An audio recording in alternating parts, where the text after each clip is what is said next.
Are you meant to be together or move on? So உங்கள் காதல் வாழ்க்கையில் உங்களுக்கு இது லெசனாக இருக்கா அல்லது நீங்கள் உண்மையாகவே ரீயூனியன் ஆக போகிறீங்களா அப்படின்னு சொல்லி இதை வந்து ஒரு இன்டிடியூவ் ரீடிங்காக நம்ம பார்த்து தெரிஞ்சுக்கலாம். So set of 2 cards in each set நான் எடுக்கிறேன். என்னுடைய லெஃப்ட்லேருந்து நான் செட் பண்ணுறேன் கார்ட்ஸை. So 1 and 2. உங்கள் இன்ட்யூஷன் எதை சூஸ் பண்ணுதோ நீங்கள் அதை சூஸ் பண்ணுங்கள். உங்களுக்கான ரீடிங்காக கட்டாயம் இது இருக்கும். ஸோ என்னோடய லெஃப்ட்லேருந்து 1 நம்பர் அண்ட் என்னுடைய ரைட்டில் 2 செட் ஆஃப் 2 cards. உங்களுக்கு 10 செகண்ட் நான் டைம் தரேன்.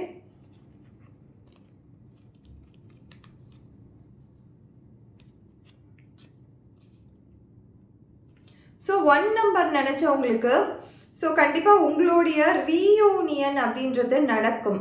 உங்களுடைய அன்கண்டிஷ்னல் லவ் வந்து நீங்கள் கண்டிப்பாக உங்களுடைய பார்ட்னர் மேலே வச்சுருக்கீங்க. உங்களுடைய லவ் என்பது ரொம்ப வந்து பியூராக இருக்குது, அன்கண்டிஷ்னலாக இருக்குது. ஸோ உங்களுடைய அஃபெக்ஷன், உங்களுடைய லவ் என்பது கட்டாயம் உங்களுக்கு ரிட்டர்ன் வரும். நீங்கள் கிரவுண்டடாக இருங்க, ரொம்ப ஓவர் திங்க் பண்ணாதீங்க, ரொம்ப ஓவர் ஃபோர்ஸ் பண்ணாதீங்க, ரொம்ப வந்து ஃபோன் பண்ணிகிட்டே இருக்கிறது, மெசேஜ் பண்ணிகிட்டே இருக்கிறது, இந்த மாதிரிலாம் பண்ணாதீங்க. அவங்களுக்கும் டைம் கொடுங்க. உங்களுக்கும் கொஞ்சம் ஹீலிங் பீரியட் தேவைப்படுது. உங்களுக்கான கார்டு வந்திருக்கிறது இதுதான். ஸோ நீங்கள் கட்டாயம் கொஞ்சம் கிரவுண்டடாக இருங்க. உங்கள் இமோஷன்ஸை ஓவர்ஃப்ளோ பண்ண விடாதீங்க. ஓவர்ஃப்ளோ பண்ணும்பொழுது அவங்களுக்குமே இரிட்டேட் ஆகும்.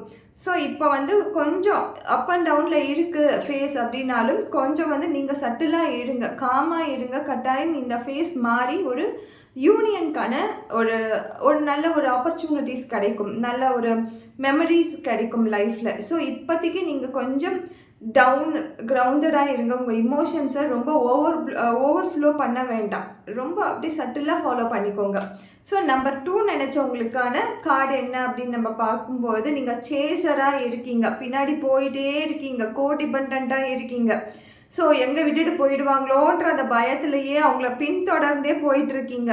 ஸோ அது மாதிரி பண்ணாதீங்க, அது இரிட்டேஷனை தான் கொடுக்கும். யாராக இருந்தாலுமே ஒருத்தவங்களை நம்ம என்ன பண்ணுறாங்க, எங்கே போகிறாங்க, நீங்கள் ஓவர் பொசசிவாக இருந்தாலுமே ஓவர் சேசிங் பண்ணும்பொழுது ஒரு காலகட்டத்தில் இந்த ரிலேஷன்ஷிப்பே வேணாம் எனக்கு அப்படின்னு தான் அவங்க முடிவு எடுப்பாங்க. ஸோ நீங்கள் அந்த மாதிரி பண்ணாதீங்க. அவங்களுக்கு கட்டாயம் புரியும் உங்களுடைய காதல் அப்படின்றது. நீங்கள் இதே மாதிரி பண்ணிகிட்டே இருந்தீங்கன்னா கண்டிப்பாக அவங்க கட் டவுன் பண்ணிட்டு தான் போவாங்க. அந்த ரிலேஷன்ஷிப் ரீயூனியன் ஆகிறதுக்கான வாய்ப்புகளே இருக்காது.